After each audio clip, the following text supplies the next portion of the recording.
অনেকটা ভিজিয়ে দিয়েছে, দাঁড়াতে পারছি না, বেশ ঠান্ডা লাগছে। তার মধ্যে ঠান্ডাতে ভিজে গেছি। এই পাশ থেকে ফলস আর এই পাশ থেকে নদী হয়ে যাচ্ছে, অসম্ভব সুন্দর একটা ফিলিংস। মানে ব্রেকফাস্ট এত সুন্দর জায়গায়। লেবু গাছটাও দেখা বাকি ছিল, দেখে নিলাম। এটা কিন্তু মোসাম্বি লেবু, আগের দিন দেখছিলাম কমলা লেবু, এটা মোসাম্বি লেবু। মেসমারাইজিং ভিউ, জাস্ট কোনো কথা হবে না, শুধু মন দিয়ে দেখতে হবে। এখানটাতে এরকম দেখো 2 মিনিটের জন্য এসছি রুমটা। কি তোর একার রুম নাকি? আমার প্লেটটা দেখো, ভাত অল্প, আলু ভাজা এত, চিকেন এত। শুরু করছি আজকের ভিডিওটা শান্তি ভ্যালি থেকে। অসম্ভব একটা স্টেতে রয়েছি আমরা। এই জায়গাটা ছেড়ে যেতে ইচ্ছা করছে না। এত সুন্দর ব্যালকনি, এত সুন্দর পরিবেশ, সবটা মিলিয়ে একটা মানে অদ্ভুত মনোরম পরিবেশের সৃষ্টি করেছে, যেটা মানে মন ছুঁয়ে যাচ্ছে। কাশবন, হাঁস, বিড়াল, কুকুর, চারপাশে এত সবুজ, ফলের বাগান, সবটা দুর্দান্ত। তবে ছেড়ে তো যেতেই হবে। একটা দিনেরই স্টে ছিল আমাদের এখানে। আজকে শান্তি ভ্যালি শান্তি ভ্যালি থেকে আমরা চলে যাবো তাওয়াংয়ের উদ্দেশ্যে। এবং এত সুন্দর ব্যালকনি, তাই ভাবলাম একটু বসে নিই। একটু ঠান্ডা লাগছে না, মানে আজকে রোদ উঠেছে তো, গতকাল বৃষ্টি হচ্ছিল বলে বেশ ঠান্ডা লাগছিল, আজকে রোদ উঠেছে, ঠান্ডার ভাব একেবারে নেই। আমাদের কটেজ থেকে বেরিয়ে সামনের ভিউটা ঠিক এরকম, যেটা গতকাল রাত্রে একেবারে দেখা যাচ্ছিল না, কিছুই বোঝা যাচ্ছিল না। ঠিক এই চারপাশটা দেখে আমার সেই নুব্রা ভ্যালি হুন্ডা ভিলেজের কথা মনে পড়ে যাচ্ছে, লাদাখের কথা। কিন্তু মিস করছি আমরা এখানে একজনকেই, রাহুলকে। ব্রেকফাস্টে ব্রেড, বাটার, জ্যাম। মানে ব্রেডটা না দেখেই আমি ব্রেড বলে দিয়েছি যদিও। এপাশে কি আছে? নিশ্চয়ই লুচি তরকারি, আলু মটরশুটির তরকারি, লুচি, আটার লুচি, আর ওই তো বাটার। আর কিছু নেই নাকি মা? ব্রেকফাস্ট এত সুন্দর জায়গায়। ওই কটেজ থেকে আমরা খাবার নিয়ে চলে এসেছি আর বসে আছি এত সুন্দর একটা জায়গায়। আমিও নিয়ে চলে এসেছি। বসে পড়ো। আর ড্রাইভার ফোন করেছিল তাদের রেডি হওয়ার জন্য। এখানে হাঁস থেকে শুরু করে বিড়াল, কুকুর সবাই একত্রে রয়েছে। এপাশে আমাদের হোটেলের বাউন্ডারি ছেড়ে বেরিয়ে এসে এখানে কোথাও একটা মোসাম্বি লেবুর গাছ আবিষ্কার করেছে। বেড়াটপকে ঢুকছো মা, তোমাকে দেখতে পেলে না দেবে বলে। পুরো ভর্তি লেবু, হ্যাঁ একদম ঝাঁকে ঝাঁকে লেবু ধরে আছে, যদিও সবুজ এখনো প্রপার, হ্যাঁ হলুদ হয়নি। টমেটো, আর এখানে পুরো টমেটো চাষ হচ্ছে। টমেটো তো ঠিকই আমাদের ওখানকার মতনই, সব ঠিকঠাক আছে। লেবু গাছটাও দেখা বাকি ছিল, দেখে নিলাম। এটা কিন্তু মোসাম্বি লেবু, আগের দিন দেখছিলাম কমলা লেবু, এটা মোসাম্বি লেবু।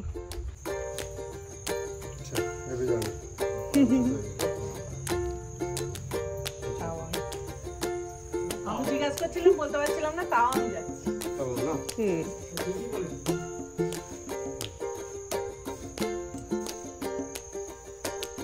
আচ্ছা, ওইটা কালারিং প্রিন্টটা হচ্ছে ইয়েতে।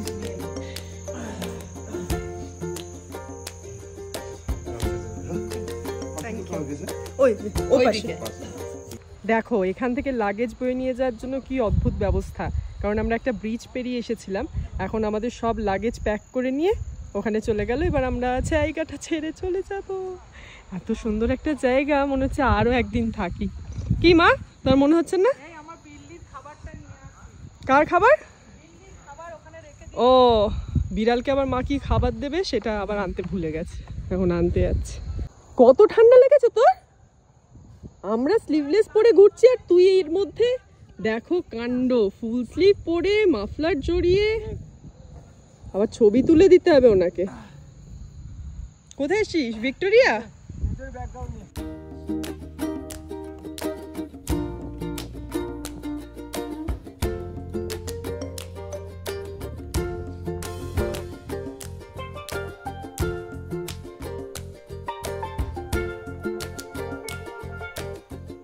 এত সুন্দর ব্রিজটা ক্রস করে আমাদের ওপারে যেতে হচ্ছে। ওই পাশ থেকে আমরা আমাদের হোমস্টেকে ছেড়ে আসলাম। অসাধারণ দৃশ্য, এই দৃশ্য ছেড়ে আর যেতে ইচ্ছা লাগছে না, অসম্ভব ভালো লাগছে চারপাশ। এখানে এমন ল্যান্ডস্লাইড হয়েছে, গাড়ি প্রায় দাঁড়িয়েছিল আমাদের 20-25 মিনিট। ভাগ্য ভালো, বলছিল 2-3 ঘন্টা দাঁড়াতে হবে, কিন্তু দাঁড়াতে হয়নি। এই যে দেখো এখনো গড়াচ্ছে, বুঝতে পারছো, এখনো গড়িয়ে গড়িয়ে পড়ছে। এই হচ্ছে অবস্থা। এখানে প্রায় কিছুক্ষণ আমরা আটকে ছিলাম, তারপর এখন যাচ্ছি। এই যে পেছন পেছন সমস্ত গাড়ি আসছে। আমরা এখন সেলা টানেল ক্রস করছি। সেলা টানেল ক্রস করে এখন আমরা তাওয়াংয়ে যাব। কত বড় টানেল!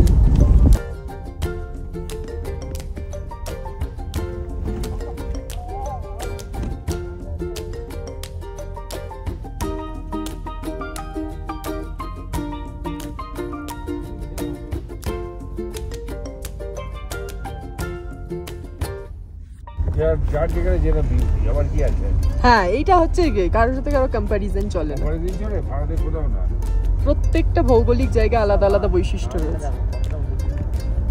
কাশ্মীরের মতন সুন্দর, অরুণাচলের মতন, হ্যাঁ লাদাখের মতন। আকাশটা দেখলেই মন ভালো হয়ে যাচ্ছে। এই মানে রাস্তায় মন ভালো করে দেবে, আর কিছু দরকার নেই, কোনো সাইট সিইং এর দরকার নেই। আমার জাস্ট অরুণাচল ঘুরে মন ভালো হয়ে গেছে। এটা এখন 1 বছরের আমাদের রসদ মা, বুঝলে?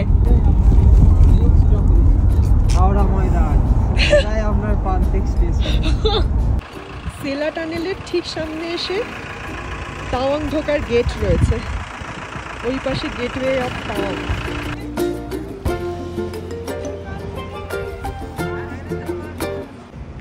মেসমারাইজিং ভিউ, জাস্ট কোনো কথা হবে না, শুধু মন দিয়ে দেখতে হবে। চলো ওঠা যাক।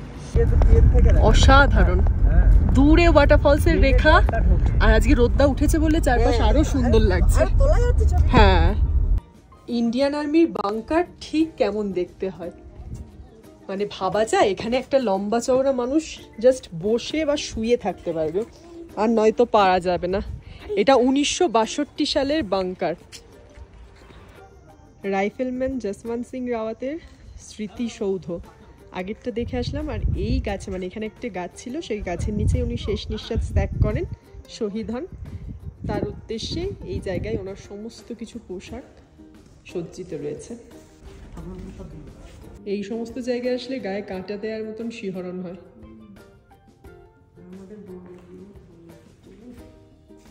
জসবন্তগড় ওয়ার মেমোরিয়াল। একা রাইফেলম্যান হিসাবে 300 জনের বিরুদ্ধে লড়া। কতগুলো বেশ চাইনিজ ব্যাটালিয়নের বিরুদ্ধে উনি লড়েছিলেন একা, তারপরে শহীদ হন। টপ মোস্ট পয়েন্টে রয়েছে হেলিপ্যাড, আর ওই পাশে ইন্ডিয়ান আর্মির বাংকার্স প্রচুর রয়েছে।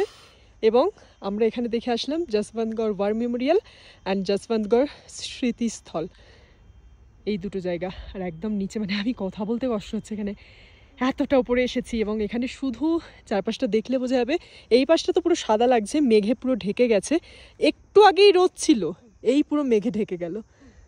কি হয়েছে, কষ্টে হাঁপাচ্ছে। এই প্রচণ্ড ঠান্ডায়, যেখানে আমাদের নিঃশ্বাস নিতে পর্যন্ত মাঝে মাঝে কষ্ট হচ্ছে, মানে একটু ওপরে চড়াই হেঁটে উঠলেই মনে হচ্ছে কি যে একটু দাঁড়ায়, ভালো করে একটু শ্বাস নিই। বেশি কথা বললে মনে হচ্ছে দম নিয়ে নিয়ে কথা বলি। সেখানে মানে জাস্ট ভাবা যায় না, একা এতজন সৈনিকের বিরুদ্ধে লড়া। এই সমস্ত জায়গা আসলে একটা আলাদাই অন্যরকম অনুভূতি। এখানে একদম ফ্রিতে চা কফির ব্যবস্থা রয়েছে, জলের ব্যবস্থা রয়েছে। এবং যে গল্প আমরা এখানে শুনলাম, জাস্ট শুধু শুধু হাড়হিম হওয়ার মতন। বলেছে হিসাব মতন এখানে 462 জনের লাশের খবর পাওয়া গেছে, কিন্তু হিসাব ছাড়াও আরও অনেক। আর বলছে এই জায়গাটা পুরো রক্তে ভেসেছিল।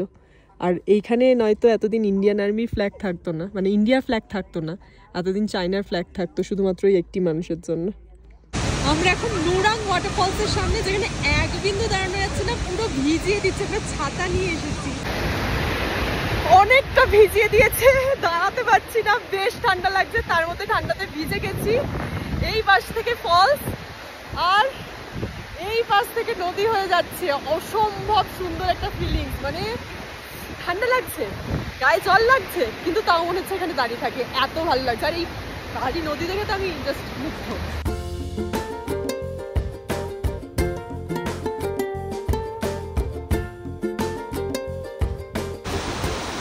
শুধু দেখো জায়গাটা, না ভালোবেসে কি এই সমস্ত জায়গা পারা যায়? অসম্ভব সুন্দর। গাড়ি থেকে ওয়াটারফলস দেখে ওয়াও ওয়াও উফ কি সুন্দর করছে। আর এইদিকে ভিজে যাওয়ার ভয়ে কেউ যায়নি, এখানে সবাই প্যাকড হয়ে বসে আছে। এই পাশে আমরা 3 জন গেছিলাম, শুধু আমরা 3 জন জলে ভিজে চুল টুল মুছছি এখানে এখন। হোটেল জ্যাক স্টার আজকে আমাদের স্টে, মানে এখানে আমরা 2 দিন থাকবো। ফাইনালি একটা জায়গা যেখানে আমরা অ্যাটলিস্ট 2 দিন থাকছি, নয়তো রোজ দৌড়াদৌড়ি। সিঙ্গেল বেড, ডাবল বেড, মানে মাস্টার বেড বলা যায়। আয়না, বাথরুম, খুবই সুন্দর ব্যাপার স্যাপার রয়েছে। প্রত্যেকটা স্টেই আমাদের খুব ভালো। আজকে তোমরা পাহাড়ের মাথায় রয়েছি, তাওয়াংয়ে রয়েছি, এবং তাওয়াংয়েই আমাদের 2 দিন থাকা। এবং এখানে দুজন বসে আছে এই জায়গাটায়, সুন্দর সোফা সেট ছেড়ে। কি ব্যাপার, কারণ এখানে রয়েছে হিটার, এই যে রুম হিটারও দিয়েছে, বড় আলমারি, ছোট কাবার্ড না, একদম আলমারিতে সব গুছিয়ে রাখতে পারবে। সুন্দর সোফা সেট, এদিকে সুন্দর টিভি, পর্দা। আমি পর্দা সরালে কি দেখা যাবে জানি না, কিছু দেখা কি যাচ্ছে? দিনের বেলা দেখা যাবে। এই যে এরাম করে দেখতে হবে, এরাম করে দেখলে বোধহয় বাইরের দৃশ্য একটা কিছু দেখা যাবে, সেটা দিনের বেলা আরো বেশি ভালো লাগবে, পাহাড়ের দৃশ্য। যাই হোক, এই হচ্ছে ব্যাপার। এইবার ভাইদের ঘরটা একটু আমি দেখিয়ে আসি।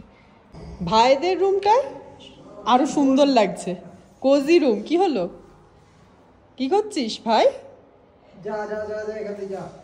দেখেছ, ভাইদের রুমটা বেশি সুন্দর। এদেরও আলমারি রয়েছে, ও এইসব ব্যাপার রেখেও দিয়েছে, কি সব ঝুলিয়ে টুলিয়েও দিয়েছে। কি হচ্ছে, কি দিলি ওটা?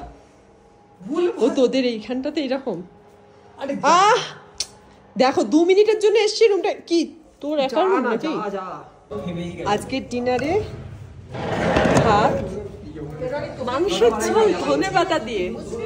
এটা শীতকালে খুবই দরকার ছিল, প্রচন্ড ঠান্ডা, এখানে প্রচন্ড ক্যাচর ম্যাচর হচ্ছে। কে ক্যাচর ম্যাচরটা করছে? মা আর ভাই নিশ্চয়ই। এরা দুজন ছাড়া কেউ ক্যাচর ম্যাচর করতে পারে না। এটা দিয়েই হয়ে যাবে আজকে খাওয়া। আমার প্লেটটা দেখো, ভাত অল্প, আলু ভাজা এত, চিকেন এত, এই হচ্ছে আমার ডিনার। মান তো এক ঘরের মতন আলাদা বসেছে কেন? কি বলুন আপনারা একটু সবাই, যে খাবার কেমন লাগছে? ভীষণ ভালো, ঘরোয়া খাবার ভালো, তবে ঝোল ঢুকে গেল। আমার তো মানে গরম ভাতে, যে প্রচন্ড ঠান্ডা এখানে কাঁপছি, তাতে এই গরম মাংসের ঝোল ভাত দুর্দান্ত লাগছে। আর একজন লেট, একজন বাবা কি সব এনেছে, ডাল, মিস্টার বিন কি এনেছে, ডাল, আলু ভাজা, স্যালাড, কিছুই ছাড়েনি বোধহয়। আবার 3খানা আলু এনেছে, বাবা থেকে একটা আলু নিয়ে নি মাংসের চপ করে। এটা কিন্তু চাটনি না, এটা কিন্তু টমেটো স্যুপ, যেটা আমার খুব একটা ভালো লাগেনি। রসুনের বেশি গন্ধ আমার পছন্দ না। আর এই পাঁপড়টা তত ঠিক ছাড়। আমি আবার একটু শেষে রুটি আর আলু ভাজা খাচ্ছি, আমাদের ঘরে রুটি আলু ভাজা স্যালাড। এই সবজি ডালটা আমরা মিস করে গেছি, মানে তাড়াতাড়ি এসে যে তাড়াতাড়ি করে মাংস ঝোল দিয়ে ভাত খেয়ে কোনো মতে শুয়ে পড়লেই হলো। সবজি ডাল আর টমেটো স্যুপ, এই দুটো বলতে গেলে বেশি খাওয়াই হয়নি, বাবাই যা একটু ডাল খেয়েছে।